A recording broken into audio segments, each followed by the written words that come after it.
Hello, I'm Chris McIntyre, the trombonist and curator for Either Or Ensemble. I'm here in virtual land with my good friend James Fei, who will be traveling to New York to join us in a performance of Anthony Braxton's composition 98, as well as selections from Mendy and Keith Obadike's Big House Disclosures graphic scores. But we are here today to get a little bit into Anthony Braxton's composition 98 and it's the world that it inhabits and its situation in Anthony's vast output. And James, thank you very much for doing this. I appreciate it very much. So let's just jump right in. This piece is it's number 98.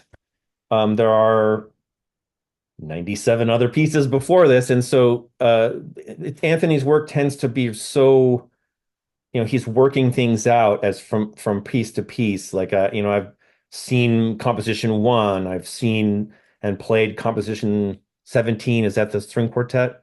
The string quartet where it's Yep. just lines and he was working through certain 13, kinds of, 18. yeah. And so, what are some of the salient concepts and uh, just basic or even specific pieces that led him to this particular quartet and what takes place in it? Right. Well, I think, yeah, given Anthony's work, it's never simple Right. or linear. But I think I mean, 98 is a really special piece for me. I mean, partially because it's so rarely played. And I'm not sure if it's been performed since it was composed and toured in 1981. I meant to ask you that kind of out front. I hadn't really seen in any indication either way. I don't know of them playing, partially it's just that, people weren't playing his music. And, so he was doing it himself and he was always on to the next thing and Yeah. he wanted, yeah. But it's such a special piece. I mean, when I heard it, it was this piece that you could hear the notated material and the improvised material, but it was mixed up in a way that I don't think I've ever experienced, up to that point or really since. So it's such a special piece. But yeah, coming to kind of what led up to it. I mean, so yeah, there are more than 97 pieces because so many of those pieces are collections of pieces. It's Right. And the lettering and sure, sorry, of yeah, course. and no, but just it's there are a couple of things. One is 98, he was talking about specifically wanting to, I think in the context of an improvising ensemble, to write pieces that kind of took the whole set, took the whole duration of a concert, or a set for say 45 minutes to an hour. So that would be mapped out from beginning to end because he Mm. was, for a while at that point, 81, sequencing pieces, um, essentially kind of building a sequence for a concert. So he will map out a sequence of pieces, use, and connections and who improvises where, so that he will essentially lay out a concert by kind of starting to reconstruct it with his pieces, right? Of course, later on, it would get much more elaborate. Yeah. Um, so this was, there were a series of pieces where he was deliberate in like, okay, we would play just one piece, for the whole concert. So, I mean, he talks about 73, I think the trio piece with color notation, I think 75. 76, interestingly, is kind of not part of that because I think because it's completely modular and open-ended, Right. whereas these pieces are mapped out from beginning to end. I think 94, which is a trio piece, and 107. So they all have this quality of kind of like you can play the whole piece for a set. And they all use kind of explore different ways of using notation between, specified material, pitches, rhythms, and improvised material. And the way they suggest things, whether with language music or shapes, are all different. So part of it is, I think, Anthony thinking about form thinking about different ways of exploring how notation and improvisation can work together. Hmm. Um, and it's very typical of him to just kind of iterate and find. You can see there's just these explorations of different methodologies in scoring and thinking about form when you're dealing with improvisation. And the pieces are all pretty different. You know, there might be more similarities between, say, 94 and 107 in terms of just the form and the timing and the way they structure. Um, but 98 is the most kind of fixed. Yeah, Those, right. yeah, 107, for example, is looser in the, construction. Also, the way they played it, they tended to leave more room for the improvised sections. Mm. But it's also fairly tight. But 98 is really tight knit. I mean, the piece is kind of all mostly in metrical time. Yeah, So it's constantly going. And for most of it, somebody's playing notated material and other people are improvising. And the improvisations are all very short, yeah, typically a few seconds. They're longer, slightly longer ones, slightly shorter ones, but you're constantly juggling between very fast bursts of improvisation and notated material. And the piece pretty much is in metrical time, mostly from beginning to end. So it's the most fixed in terms of notation.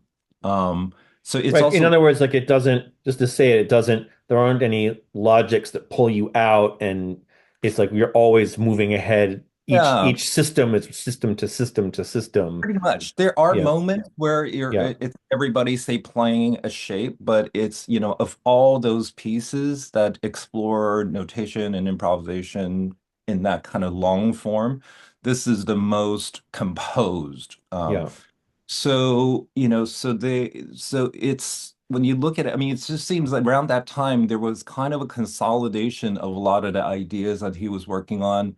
You know, there's 100, I mean, there's 96, which is kind of the large, completely notated, dense polyphonic orchestra piece. There's 100, which is probably kind of closer to what we're dealing with in 98 with language improvisation, where again, the creative orchestra piece where the there are always a mix of notated and Mm. improvised, which is something he's been doing for a long time, but it's 100 in some ways was kind of a culmination of that at that point. Mm. There's, I guess, yeah, 95, the two piano piece, which was a major piece. So there were kind of a lot of things that were kind of, reaching, I think, a certain plateau. I mean, it's So always, 98's kind of bundled within that sort of different instrumentations dealing with a similar score world. Like the yeah. world of the score is similar between them. Yeah, sort of. I mean, they're all, yeah, really. I mean, 95, the two piano pieces are just entirely notated from beginning to end. Oh, I haven't, But that's amazing. I haven't yeah, actually yeah, seen that. yeah. So, but yeah, so but you kind of see a lot of these different ideas that are kind of have been percolating or manifesting in different ways. They're, it seems like right around that time there was a kind of, maturity and also for Anthony, that means moving on. Right. You know, that means he's done with that. But but yeah, that speed of switching is probably one of the most interesting things about 98 and probably one of the most difficult things and I think kind of exhilarating thing to do because you never get to take a break and just focus on improvising. You have to count and listen to what other people are doing because you literally need to synchronize back playing some very difficult notated things in a second. Yeah, I mean, this interview is happening before we've started the rehearsal period, and so it's sort of a time where we're naturally going back and listening, and in our age, it's amazing looking.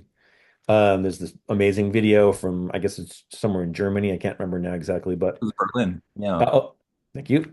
And I mean, it's really lickety split. I mean, it's really just boom, boom, boom all the time. And a couple times there's you can tell that someone got a little lost. And then Anthony goes like this for the next cue, and that brings everybody back in. But that's clearly all of those things become part of the music itself. Yeah, and yeah, I mean, he would talk about, I think more, when we're thinking 81, I think that shift, he was starting to really embrace, I mean, he talks about mistakes as being just like this thing you have to embrace. Mm, But I think that aesthetic is becoming more clear. yeah. And I think that whole idea of not doing things perfectly or allowing for mistake, there's so much nuance in that, Mm, the way they were, so like when you look at, so originally it was played by Hugh Reagan, Ray Anderson on trumpet and trombone, and Marilyn Crispell on piano. right. And I mean, they're just amazing in terms of their improvisation, the sound, the crispness, and the articulations. And they're amazing players, but you can hear them stretching, pulling in tempo and synchronizations off and on. And it's really that tension that makes it so interesting. Yeah. It's never about, like if somebody conducted and it would be easy to play in time, it would lose a lot of that energy, that kind of frenetic energy where you're playing a little too fast and you need to pull back and Hmm. resynchronize, or it's constant. and Yeah. and that really is such a big part of it, which is something I didn't know until I looked at the score, and you can kind of see how they're dealing with it, and you can really see in some ways how like a perfect rendition of it would really lose some of that energy. And I mean, there are moments to me that are open enough there that are, that they are these improvising shapes and things that, that it kind of makes the idea of perfect sort of impossible. But even the things that are fully notated, it just wouldn't even work to try and do it on an exact metronomic grid. But the metrical thing that you're talking about is more like the flow of time, it feels like, is always they're always really interconnected. And I feel like that's going to be the biggest key for us when we get into the room, is Yeah. just find that space to be in the same time while, there isn't someone going like this in front of you and getting you in place. It's like finding it amongst us. Yeah, and it's I think it's the psychology for the player, right? It's so unique in that you have to be extremely alert. You have to be listening to everyone so that you have a sense of what they are doing and when and what they're ready to jump into. Yeah. Also this kind of this blurring of notation, right? Because the notation is fixed. But it's the way you play the notation is kind of like makes it not entirely fixed. And it's Mm. interesting too when you listen to, I mean, Anthony tends to, when he plays it, he tends to trace his shapes fairly consistently. I mean, he has a Hmm. very graphical um correspondence with music. So it's interesting. And he always, when you ask him, he would always tell you to, you know, interpret how you want to interpret, but he tends to do it fairly consistently. So it's interesting that, When you say that consistently, just can you get into that? What do you mean exactly consistently in that case? well, like, like the way he traces shapes, there's like a consistent way of how he would trace those shapes. Like literal Now, it rising depends on and the time. falling melodic forms, Yeah, but it's contours, and yeah, or other when other graphical elements that we deal with, he tends to, he has a fairly strong you know, consistency in how he interprets them, right? It's almost like what I'm getting at, it's interesting because like some of the graphical things or improvisational things sometimes like it's kind of gets to the question what is improvised and what's notated, right? For me, yeah, it's like clear on the page, you can see very clearly here are the fixed notated parts, here are the graphical parts. But it's always almost interesting, and sometimes like when you have some of the graphical parts where he like plays it the same way every time, right? And then yeah, exactly. and kind of push and pull because of the delays and the jumping. So the notation between the, oftentimes three or sometimes four together is a little different every time. And sometimes the so-called improvised part can be very similar from Yeah. performance. Yeah, I mean, this is one of the things that I've been really thinking about a lot um is that thing of there are so many just little improv shapes throughout. I don't want to I feel like just repeat myself each time. I can feel myself getting into a sort of a commonplace for myself way of doing it. I want to try and bust out of that, which I suppose partly will come from playing four different instruments, which is my current plan. Um, Not soprano trombone, however. I will. Ray Anderson's got the line on that one. I'll leave that one alone. Right. We should just mention that, part of the aesthetics of the piece is that you switch instruments, which of course there's related pieces like 76 and this kind of post AACM idea of Right. changing colorations. Um, so yeah, in the original performance, they all played different trumpets, different trombones, and Anthony played only, I think he only played saxophones in the piece, so he didn't play other clarinets, and he just played a lot of different saxophones. Yeah, yeah. I feel like I there's definitely tenor, sopranino. Yeah, it I was tenor, assume. soprano, C Yeah, melody, yeah, yeah, alto. I think that might have been it. yeah. I mean it, which is interesting because it goes feels like to me that feels along the lines of how kind of circumscribed it is in a way that it is this very focused 45 minutes plus of music and has to kind of keep plowing forward and the sound world changes, but it's more subtle in that way, I guess. Um, I mean, I feel like that's actually a pretty good outline of this piece. That I am curious as a player and a just a thinker, you know. I mean, I will ask, do you feel like so he does these pieces that we were talking about, the stuff around nine in the 90s, let's say, into the low hundreds. I mean, does it really feel like he finishes something after that and then shifts into something totally different or for him different, or is it more gradual after this, do you feel? I guess, yeah. I guess if I want to take look at it at a more, I would need to think a little bit more because there's always changes, right? So I guess this period of time is kind of when he was getting really intensely into the beginning of the opera cycle. So I would say Mm, that's the really the big shift. So in some mhm. ways, maybe it's, some of these pieces, like 196. I mean, there are more pieces, like those later on, but in some ways it was kind of a culmination, maybe. But I think, yeah, I mean, getting more interest, like explicitly into theater. There Mhm. are other pieces that incorporate, theater elements or narrative stories or giant puppets. Right. And, so yeah, like the trumpet piece 103, the seven trumpet, that one had a theatrical stage element. So I think that became part of it. But a typical Anthony, there's, it's until you hit Ghost Trance music, where there's this monumental long period of, work basically only in that, world.